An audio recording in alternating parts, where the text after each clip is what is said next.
जो सरकार आई है वो तो काफी मजबूती से काम कर रही है, पॉलिसीज उसकी चेंज हुई। हम सरकार की बात इसलिए नहीं कहना चाहते हैं, सरकार को भेजा गया, आप ही लोगों ने भेजा, ध्यान रखना, नहीं समझे। यदि आपने भेजा तो योग्य कार्य कर रहे हैं या नहीं, आपको इतिहास भी पढ़ना चाहिए, सब कुछ पढ़ना चाहिए। 18वीं शताब्दी में ये लिखा गया, यहाँ की पद्धति क्या थी, विज्ञान। अब धातु विज्ञान की बात मैं कह रहा हूं, मैं नहीं कह रहा हूं, किंतु विदेशी लोगों ने यहाँ के धातु विज्ञान के बारे में भारत में कितना परिष्कृत और विज्ञान था, पूछा हुआ, उस समय का लिखा गया है। कोई भी व्यक्ति मानने के लिए तैयार नहीं आज विज्ञान भारतीय चीज है, किंतु उन्हें इतिहास से ज्ञात होता। जब परिष्कृत धातु विज्ञान के माध्यम से तैयार किया गया, परीक्षा के लिए भेज दिया गया, सभी लोगों ने मुक्त कंठ से यह कहा, यह वह लौह तत्व है, इसके लिए जो शल्य चिकित्सा में औजार काम आते हैं, उसके योग्य धातु लौह तत्व है। ऐसा कहीं भी लौह तत्व के विज्ञान विदेश में कहीं भी नहीं।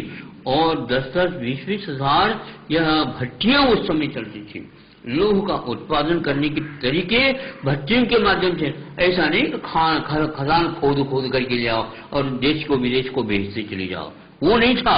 उत्पादन करते थे, रासायनिक शक्ति थी। ऐसे आज भी हैं, लेकिन उनको सब अपड़ मानते हैं। नहीं, अभी जो सरकार काम कर रही है उसको लेकर किसी मैं उसकी अभी समीक्षा नहीं करना चाहता हूँ। यदि इस दिशा में वो काम कर रही है, बहुत अच्छा काम कर रही है, लेकिन ये एकदम 2-3 महीने में हम उसकी समीक्षा कर दें, मैं समीक्षा किसी का नहीं करूँ। इतिहास आप पढ़िए, हाँ, इतिहास पढ़ करके आपको भारत को मोड़ना है, और जैसे था उतना ही मोड़ना, हमें ज्यादा आगे नहीं बढ़ना।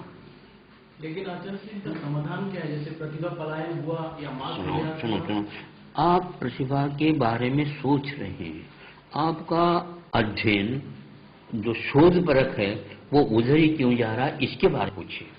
इसलिए नालंदा विश्वविद्यालय पुनर्जीवन, एक कल ही हमने एक निबंध, छोटा सा निबंध था लेकिन बहुत अच्छा था, वो पढ़ा। हाँ, ये इस दिशा में काम होना प्रारंभ हो गया।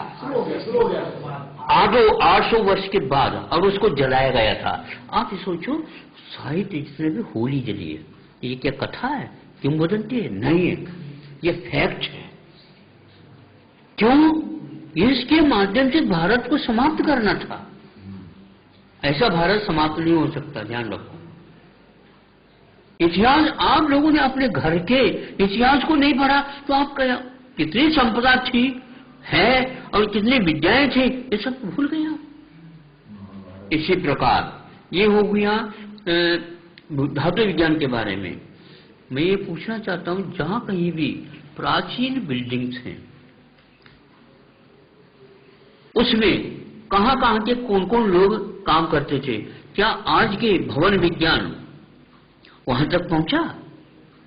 तो क्यों भवन के निर्माण की अपेक्षा से आर्किटेक्ट की क्या बोलते हैं उसको, वही बोलते हैं, तो वहां के लिए अध्ययन के लिए क्यों जा रहे हो आप? उसमें कौन सी गुणवत्ता देखे?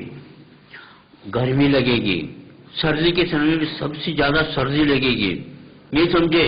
आज भवन का जितने भी निर्माण है वो सब रोग के लिए कारण हो रहे हैं। भारतीय यह चिकित्सा और अपने यह भवन निर्माण का आप देख लीजिए क्या है।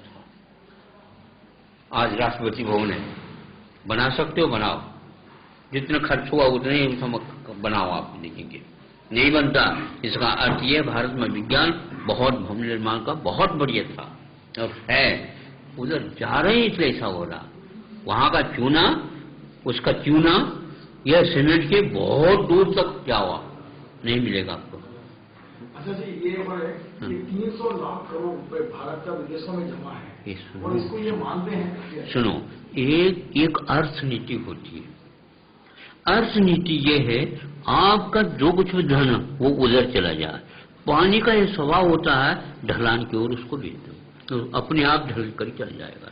यह एक वह काम कर रहे हैं, जितना भी अर्थ है कुछ व्यक्तियों के हाथ में आएगा और वो खाएंगे पिएंगे, खा भी नहीं सकते हैं, वह स्टोर हो जाएगा और उसका दुरुपयोग करना है। ये नीति है कि बोल भारत उस समय सारे पदार्थों का निर्यात करता था, यदि लेकर के आता था हीरा जवाहरत सोना चांदी के अलावा कुछ भी नहीं लिया। 18वीं शताब्दी के इतिहास में लिखा हुआ। तो ये क्यों? अर्थनीति को जो आप कहीं ना कहीं जिम्मेदार मानते हैं? बिल्कुल, क्यों नहीं। आज सारी संपदा उधर ही जा रही, क्यों?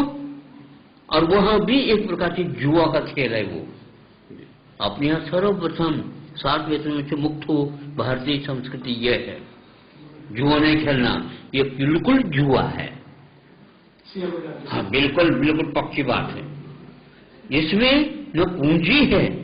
देखो ये बहुत अच्छा, ये व्यापार नहीं है, इसमें पूंजी नहीं है। और क्या है? और वस्तु नहीं, बिना वस्तु का आप व्यापार कर रहे हो और बिना पूंजी का व्यवहार कर रहे हो।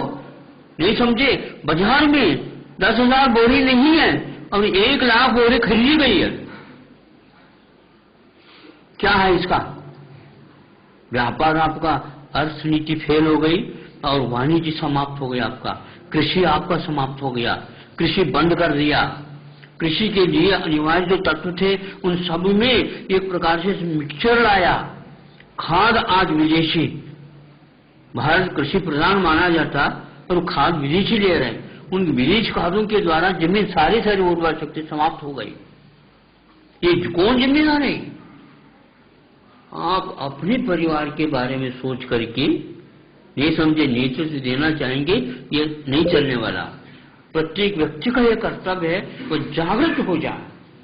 हाँ, यदि मान लो खेती में आप फेल हो गए, हम एक विज्ञान की बात बताता हूं। वर्तमान में कृषि विज्ञान कितना उन्नत हुआ मुझे बता दो। आज पहले लिखा हुआ है यहां पर, आज ज्यादा से ज्यादा 36 क्विंटल से ज्यादा नहीं उत्पादन 1 एकड़ में। अच्छे ढंग से भी कर दो तो, किंतु 56 क्विंटल और 18वीं शताब्दी पूर्व में आपको याद नहीं कितना उन्नत था। 1 एकड़ आपके पास जमीन है, 56 दूनी कितना हो गए? 112। यही 1 वर्ष में वो उत्पन्न करा रहा है सिंचाई के माध्यम से। मतलब आपकी जमीन 1 करोड़ एकड़ है तो 2 करोड़ एकड़ होगी। कितनी हानि है आप समझो।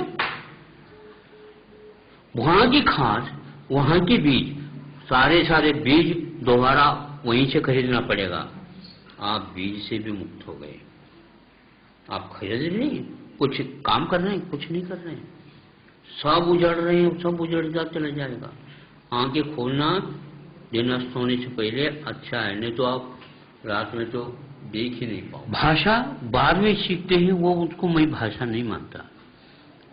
सर्वप्रथम हमारे कर्तव्य के लिए जो हमारे अभिभावक अथवा हमारे बंधु हमें जो संकेत देते हैं वो हमारे जीवन की उन्नति के लिए कुंजी है, वो भाषा का काम करता है।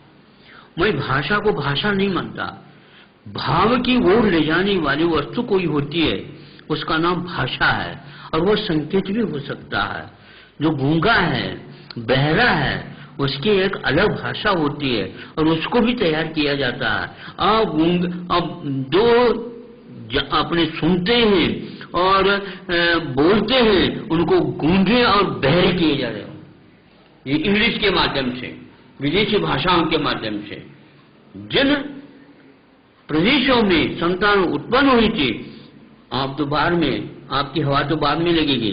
पहले माँ, भाई, बहन, पिताजी, अड़ोस के माध्यम से उसका लालन पालन पोषण हुआ। जिस भाषा में संकेत में हुआ वो सारा स्कूल में आने तक समाप्त हो जाता उसका। यहाँ अलग ही है। और आज दंड दिया जा रहा है। तुम हिंदी बोलते हो, तुम मराठी बोलते हो, तुम गुजराती बोलते हो, तुम और कोई बोलते हो तो वहां पर दंड होगा। केवल इंग्लिश पढ़ो, इंग्लिश बोलो। क्या करेगा वो? हमें बताओ। क्या अभिव्यक्ति कर सकता? नहीं कर सकता। एक व्यक्ति, उनका नाम तो मैं भूल रहा हूँ, वैदिक जी, कौन? वेद ब्राह्म। वो उस समय विदेश नीति के विषय में उनको शोध प्रबंध लिखना था। सब लोगों ने समझा इनसे आगे बढ़कर कोई नहीं है, इनको तैयार कर दिया गया। हाँ, आपको इस विषय में करना, तैयार हुआ। विदेश नीति में